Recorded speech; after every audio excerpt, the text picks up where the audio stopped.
오늘날 현대인들의 사회적 현상 가운데 가장 심각한 문제가 되고 있는 것이 집중력 저하입니다. 미국 10대들은 한 가지 일에 65초 이상을 집중하지 못한다고 합니다. 또 직장인들이 평균 집중하는 그 시간을 조사를 해보니까 3분에 불과하다는 거예요. 아마도 우리나라는 좀 더 심하지 않겠나 싶습니다. 눈으로는 스마트폰을 보고 귀로는 음악을 듣고 그러면서 공부도 하고 일도 다 합니다. 야, 그래가지고 공부가 되냐? 근데 공부가 잘 된답니다. 예전에는 도서실에 가서 공부했는데 요즘은 스타벅스 가서 공부하잖아요. 그 남들 커피 마시고 그렇게 수다를 떨고 시끄럽게 하는데 어떻게 거기서 공부를 하는지 참 이해가 안 가는데 하여간 요즘 세대들을 보면 그래도 잘 된답니다. 아마도 이런 현상들은 우리 가정 안에서도 자주 보는 장면 가운데 하나일 것 같아요. 식탁에 가족이 다 같이 함께 모여서 식사를 나누는데 아이들은 귀에 이어폰을 꽂고 음악을 듣습니다. 눈으로는 핸드폰을 들여다보고 있고 입으로는 밥을 먹습니다. 또 부모님들이 야, 밥 먹으면서 뭔 짓이냐 또 잔소리하면은 또 그거 한마디씩 대꾸하면서, 그러니까 밥 먹으면서도 한 가지 일만 하는 게 아니에요. 여러 가지 일을 동시다발적으로 합니다. 그럼 어른들은 어떻습니까? 어른들도 밥 먹으면서 눈은 TV를 시청하고 또 자녀들 하는 짓 보고 마음에 안 드니까 잔소리 한마디씩 다 하고 몇 가지 일을 동시에 지금 다 하면서 살아가는 거예요. 너무 산만합니다. 여러분, 우리의 삶이 요즘 너무 산만하다는 생각 안 해보셨습니까? 베스트셀러 작가인 요한 하리는 그의 책 도둑맞은 집중력에서 사람들이 과거에 비해서 집중력이 현저히 떨어지고 있는 것은 이건 개인의 실패가 아니라는 거예요. 이건 어떤 하나의 사회적인 현상, 세계적인 현상이고 세상의 시스템이 우리를 그렇게 만들어가고 있다는 거죠. 그래서 우리가 원래부터 집중력이 없었던 것이 아니라 본래는 집중력이 있었는데 그 집중력을 우리가 이 사회 시스템 안에서 자꾸 도둑질을 당하고 있다는 것이죠. 그래서 우리가 산만한 인간으로 살아가게 된다는 겁니다. 그 대표적인 사례가 멀티태스킹 신화인데요. 이 멀티태스킹이라고 하는 것이 뭐냐면 한 번에 한 가지 일만 맡기는 것이 아니라 한 번에 여러 가지 일을 맡기는 거예요. 여러분, 하나를 맡아서 하는 것도 힘든데 한 번에 여러 가지 일을 맡아서 하게 되는 겁니다. 그래서 과거에는 우리가 직장이나 일터에서 어떤 전문성을 가지고 맡겨진 하나의 일을 잘 집중해서 성과를 내면 굉장히 유능하다고 인정을 받았어요. 요즘은 어떻습니까? 한 가지 일을 맡기는 게 아니에요. 한 가지만 잘해가지고는요, 요즘 유능하다는 소리 못 듣습니다. 여러 가지 다양한 어떤 일을 맡기더라도 그것을 해낼 수 있을 때, 그러니까 점점 더 우리가 멀티태스킹 인간이 되어질 때 인정을 받는다는 거예요. 그것도 동시간 안에 여러 가지 일을 동시다발적으로 맡기는 겁니다. 근데 그것을 해내야 직장에서도 살아남을 수가 있고 인정을 받을 수가 있다는 거죠. 코로나 이후에 나타난 직장 문화의 변화 가운데 하나가 재택근무입니다. 여러분, 이 재택근무는 장점도 있지만 단점도 있어요. 요즘 우리나라가 이 출산율이 OECD 국가 중에 지금 최저 국가지 않습니까? 지금 0.7% 정도? 이게 어떻게 보면 이러다가 우리나라가 정말 이 인구 절벽을 넘어서 나중에는 나라를 지킬 군인들도 없어지고 생산 인력이 없어져서 이게 나라가 그냥 저절로 이제 선진국에서 후진국으로 떨어질 가능성도 있겠다라는 생각이 듭니다. 인구 절벽 문제가 아주 심각하죠. 요즘 젊은 세대들이 결혼을 해도 아이를 낳지 않으려고 하잖아요. 그 이유가 뭡니까? 이 직장맘들이 아이를 낳는 그 순간에 모든 경력이 다 단절돼 버리니까 그 경력 단절을 하지 않기 위해서 아이를 출산하지 않고 계속 직장 생활에 몰두하다 보면 나이는 먹어버리고 그 아이를 갖지 못하게 되는 경우들이 많이 생기죠. 근데 만약에 이 재택근무를 하게 되면은 가정에서 아이들을 다 돌보고 다 하면서 또 직장 일도 할 수 있으니까 뭐 이런 문제를 해결할 수가 있어요.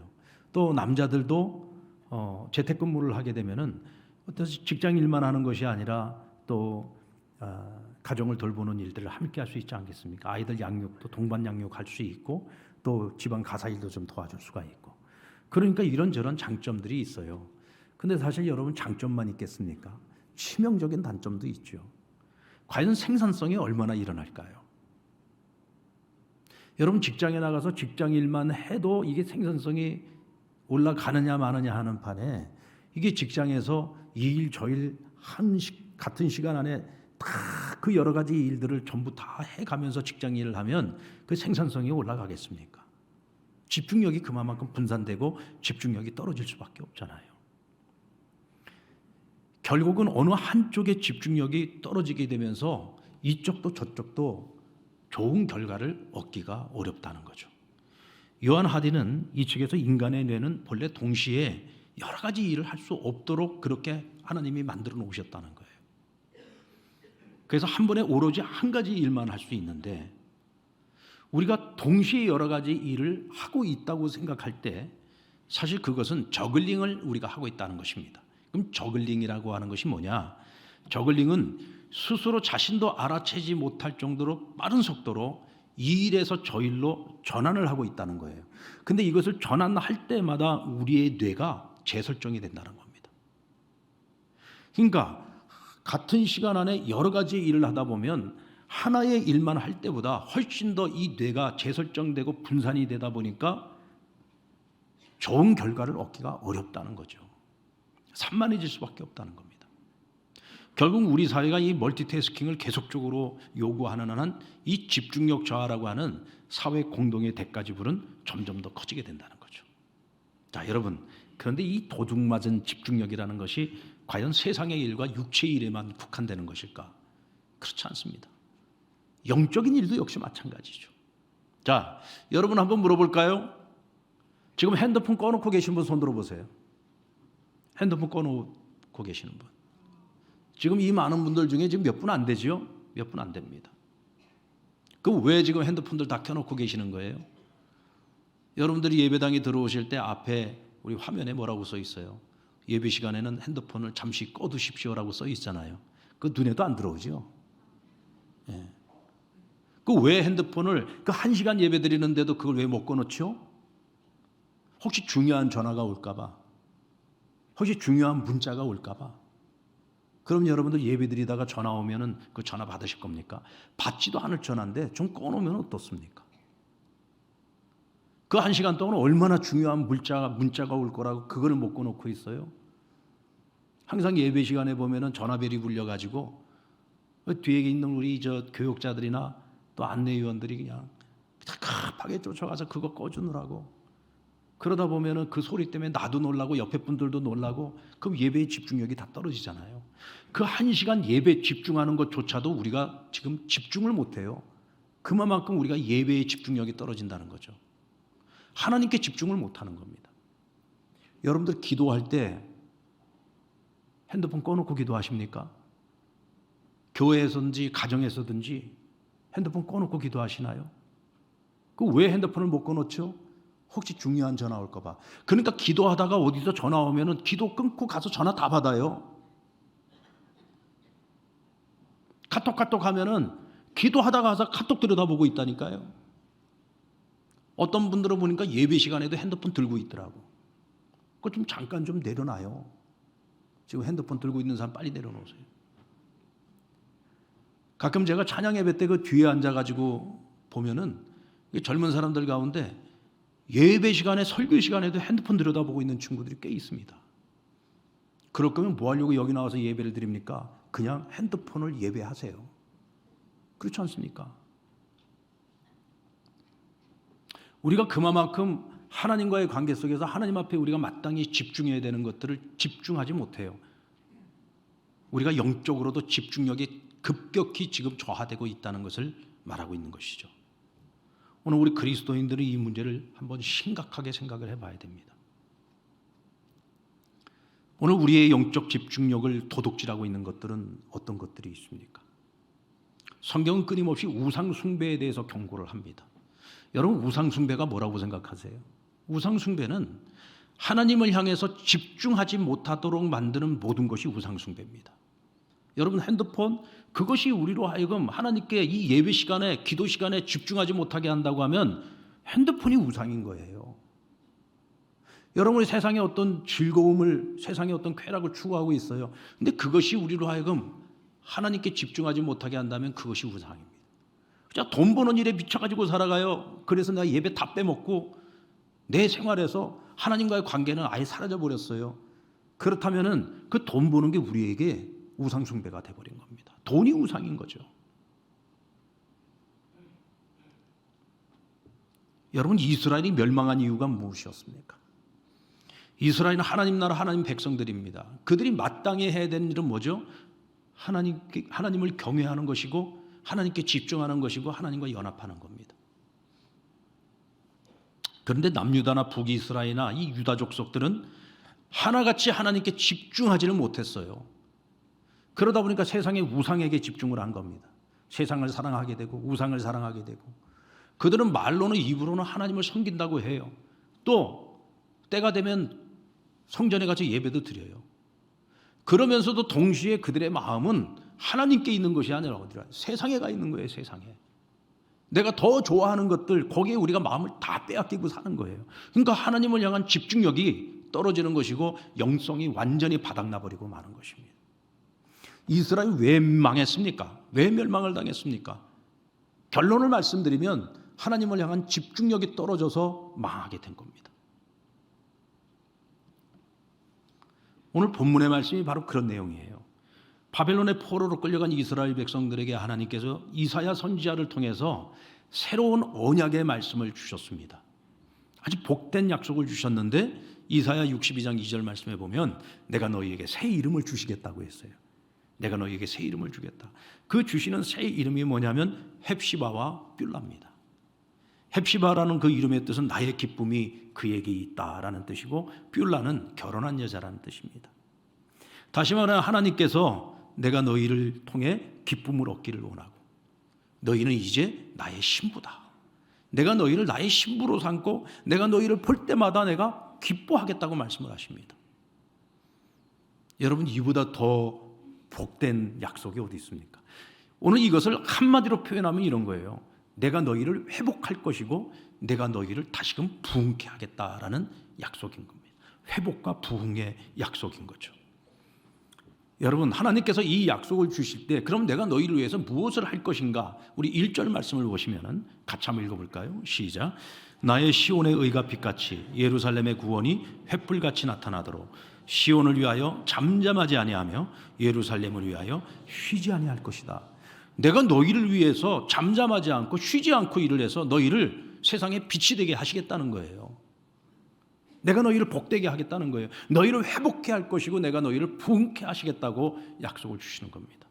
근데 그렇게 하시려면은 하나님이 이 약속을 기억해야 되고 하나님이 쉬지 않고 일하셔야지 되는 거예요. 근데 하나님이 그렇게 하시겠다고 약속을 하고 있는 겁니다. 여러분, 하나님께서 이스라엘에게 회복과 부흥을 약속해 주시면 이 회복과 부흥이 그냥 저절로 일어납니까? 하나님의 약속이니까 거저 우리는 아무것도 안 하는데 그런 부흥이 그냥 일어나느냐고요. 우리가 지난 한 주간 동안 결단 새벽 기도회를 드렸습니다. 이 결단 새벽 기도 시간에 우리가 지금 매일 새벽에 신명기서를 지금 같이 묵상하고 말씀을 같이 나누고 있는데, 이 신명기서를 보면서 그 한 주간 동안 하나님이 우리에게 주셨던 교훈이 뭡니까? 우리를 하여금 결단하게 했던 그것이 뭐예요? 하나님이 우리에게 어떤 언약, 어떤 약속을 주시든지 이 약속이 성취되기 위해서는 반드시 하나님이 일을 하셔야 되지만 그 하나님을 일하시게 하는 것은 누구냐? 우리라는 거예요. 하나님께서 이스라엘 백성들에게 가나안 복지를 약속해 주셨어요. 그런데 이 가나안 땅을 차지하기 위해서는 이건 하나님만이 일하셔갖고 되는 게 아니에요. 그 약속을 받은 이스라엘이 하나님을 전적으로 믿어야 되고 하나님의 명령 앞에서 순종할 때 그 땅을 하나님과 함께 싸워서 그 땅을 차지할 수가 있는 겁니다. 아멘입니까? 하나님이 우리에게 부흥의 약속을 주셨습니다. 그럼 이 부흥의 약속을 이루기 위해서는 우리가 뭘 해야 됩니까? 하나님이 약속하셨으니까 그냥 다 이루어질까요? 아니죠. 우리가 해야 할 일을 해야 되는 거예요. 하나님이 주신 이 언약을 우리가 기억해야지 되고, 이 언약이 이루어지도록 우리가 마땅히 해야 될 거, 우리 신앙의 기본기가 있잖아요. 이 신앙의 기본이 뭡니까? 예배 생활이잖아요. 기도 생활이잖아요. 복음 전하는 거잖아요. 우리가 이걸 안 하면서 내가 그리스도인이다, 내가 이걸 안 하면서 영적인 부흥을 우리가 하나님 앞에서 꿈꾸고 기대한다? 이건 말도 안 되는 거죠.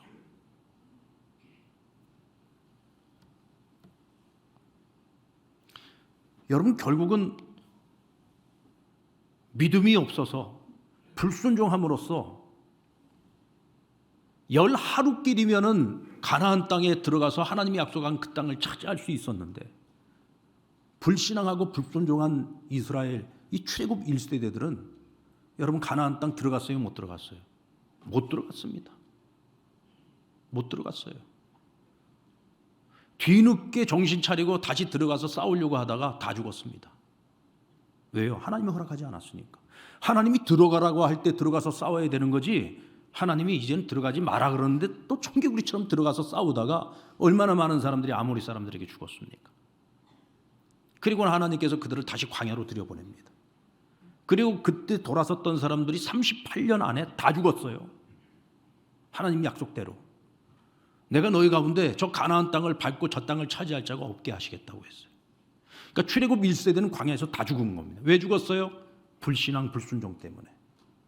그러나 그들의 2세, 출애굽 2세대들을 하나님께서 40년 동안 광야에서 훈련시키십니다. 그리고 그들로 하여금 하나님의 그 언약의 약속을 함께 이룰 수 있도록 믿음의 군사들로 그들을 길러내신 거예요.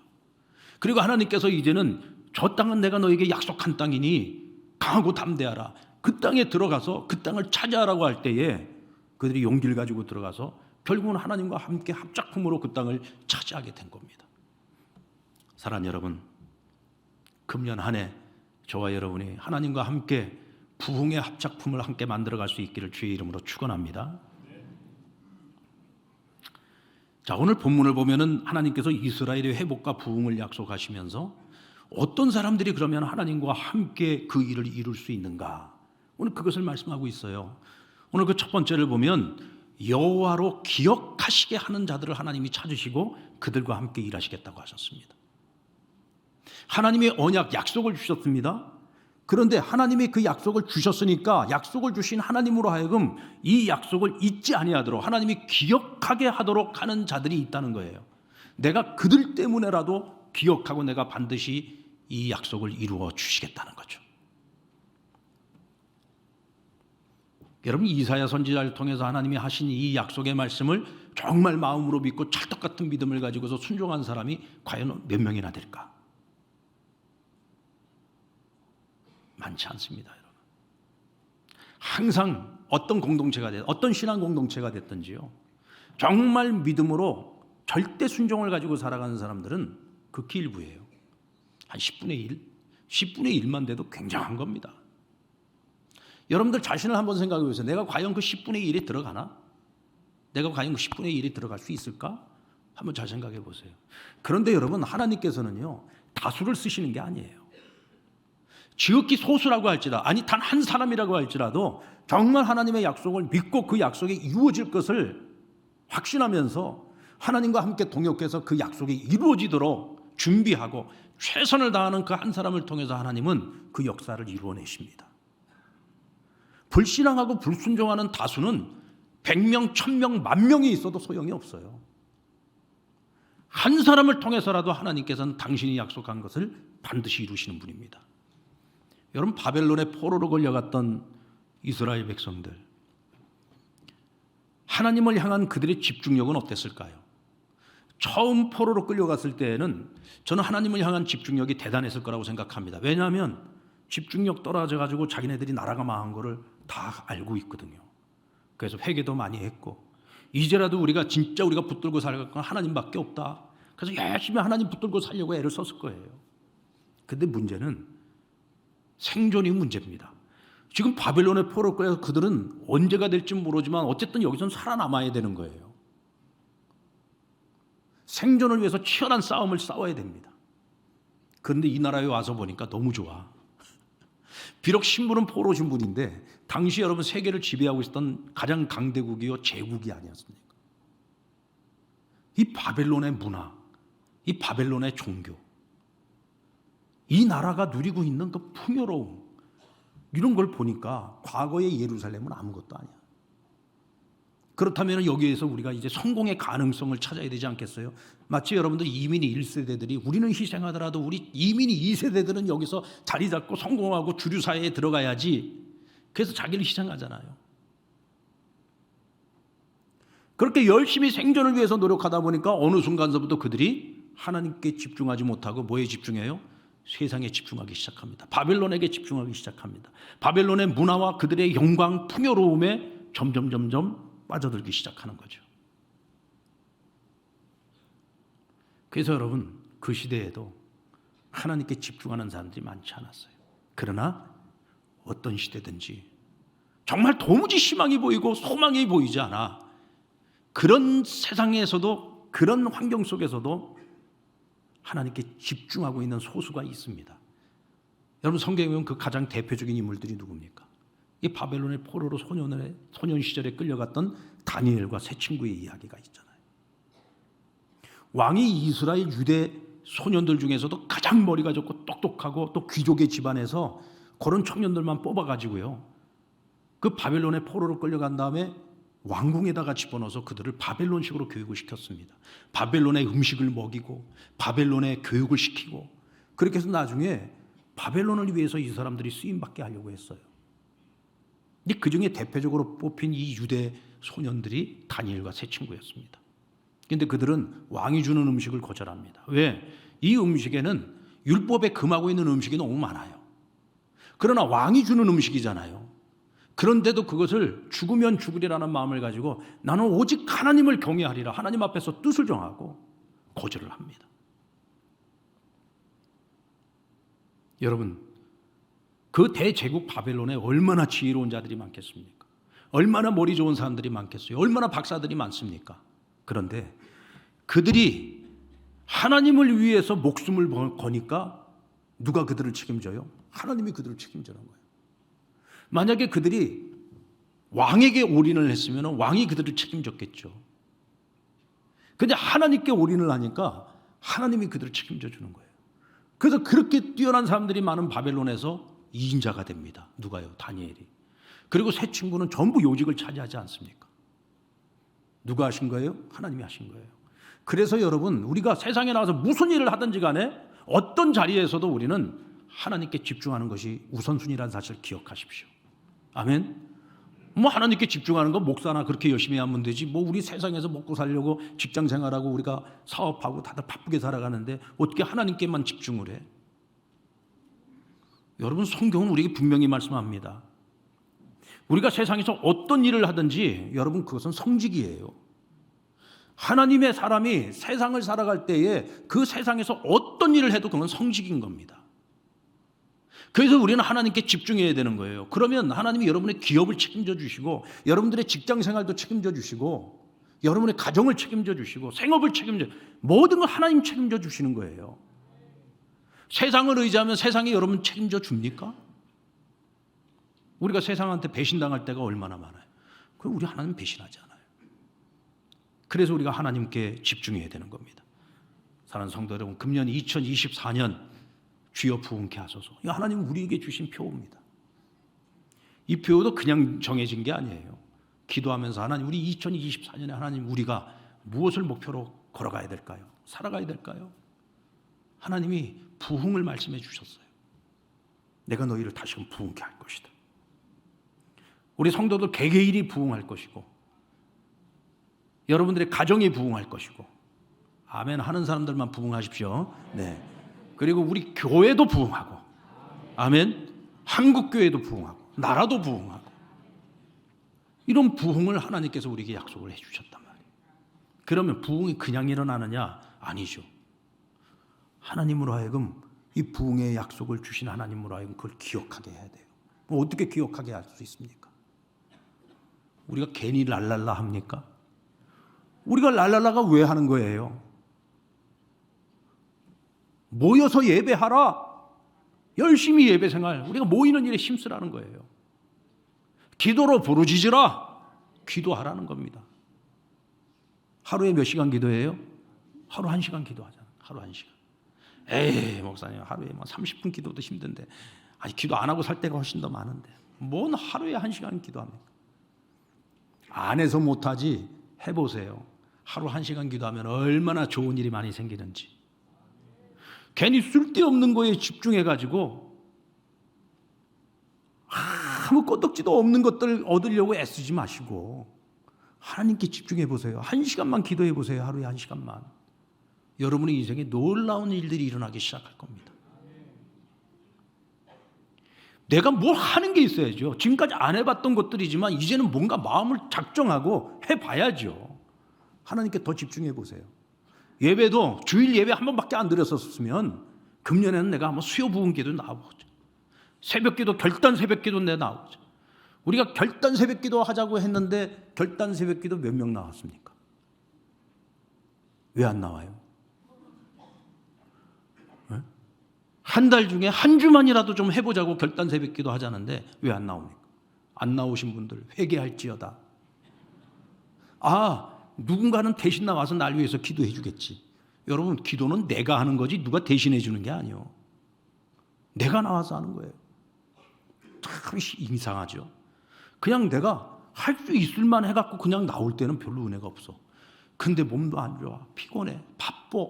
그런 가운데서도 내가 마음을 먹었는데 그냥 아픈 몸을 이끌고라도 내가 나가야지. 그리고는 정말 아픈 몸을 질질 끌고라도 나왔어. 그러면 여러분 그날요 큰 은혜 받고 돌아갑니다.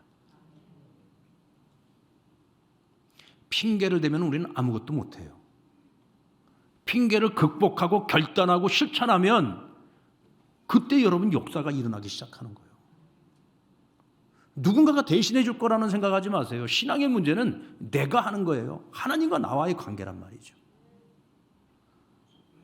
그런 열심, 그런 결단, 그런 실천이 있을 때 여러분 부흥의 역사가 일어날 줄로 믿습니다. 하나님을 기억하게 하는 자들에게 하나님 말씀하십니다. 쉬지 말아라. 멈추지 말아라. 쉬지 말라고 말씀하십니다. 우리가 무엇을 쉬지 말아야 될까요?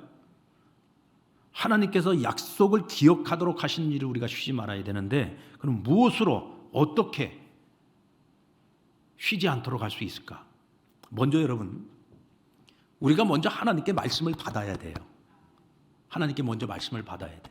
그래서 우리는 매일 성경을 읽고 매일 말씀을 묵상을 합니다. 말씀 묵상하는 중에 하나님께서 그날을 살아가야 될 말씀을 주세요. 근데 나는 말씀을 아무리 묵상을 해도 이 말씀 가운데서 하나님의 음성을 못 듣겠어. 도무지 하나님이 나한테 약속을 안 주셔.